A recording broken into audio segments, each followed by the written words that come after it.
first thing I want to do is isolate the problem.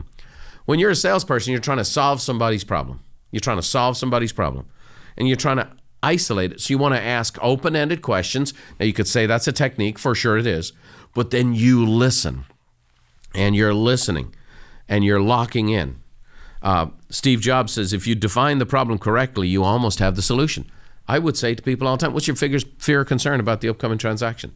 Let me ask you this. If I could wave a magic wand, and it's 3-6 months from now, and the best case scenario has taken place, what does that look like? Why are salespeople afraid to say that? Why sometimes people have unrealistic expectations? Okay, I'm happy to educate those. But how about I ask for their best? How about I let them dream a little bit? Maybe it's okay. In real estate, it was like, maybe this is your second house you're talking about, or your third house. Hey, okay, if that's where you ultimately want to go, how can I help you get there? And so it's powerful stuff. You don't fix the problem until you define it, and you have to define the problem. That's a very, very powerful thought.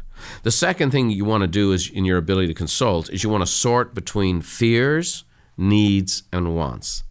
Fears, needs, and wants. A fear is an unpleasant emotion caused by the anticipation of pain, difficulty, or danger. One of the questions I asked, and again, my background was sales and real estate. Now, obviously, I'm 27 years in the coaching and training business, but I had a career in real estate, and I would ask people, what's your biggest fear or concern about the upcoming transaction? I would ask them, have you ever had a bad experience with the real estate agent? I would just write down exactly what they said, and they would tell me how to serve them.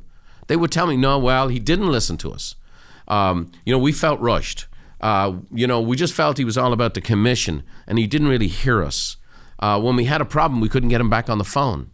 After he listed our home, he kind of disappeared and didn't show up until he tried to reduce our price. Okay, I'm hearing you. And so I'm going to listen to that stuff, okay? Or my fear might be, I'm going to get a bad deal. We're going to spend too much on this house, okay? Or I'm going to buy a house that needs way too much repairs. Okay, great. So that's the fear. The next thing is, what's the want? The want is to feel a desire or to possess or do. It's a desire for something, okay? This is where you start to get into the emotions. And again, in the housing business, it's really easy. Like, someone will go, look, I grew up in a house with a big backyard, and we had orange and lemon trees. And so now I'm showing them condos, and this person just feels a little out of sorts, and we start to walk through the process and work through the process. Now, either they're going to have to change their location, because to get citrus trees where they're trying to look, they need to have more money than maybe they have. So are you willing to change location? No, I'm not willing to change location. Okay, well then how about this? How about we make this in such a way that you make this a really good investment? We think in terms of 5 years, and in 5 years you parlay this into the house you really want in the location you really want. And so that's okay. And sometimes when people know there's a plan, okay, I'm willing to wait. And then you need to know what the need is, okay? And a need is the essential or important things, even beyond just the desirable, okay? I need my kids to be in a good school. All right, that's a big need. I need to have a shorter commute to work. I need to be near the ocean. All these kinds of things. What are the needs? And, those are the kinds of things. So it's fears, wants, and needs. And you have to sort between those things. And you got to consult along the way.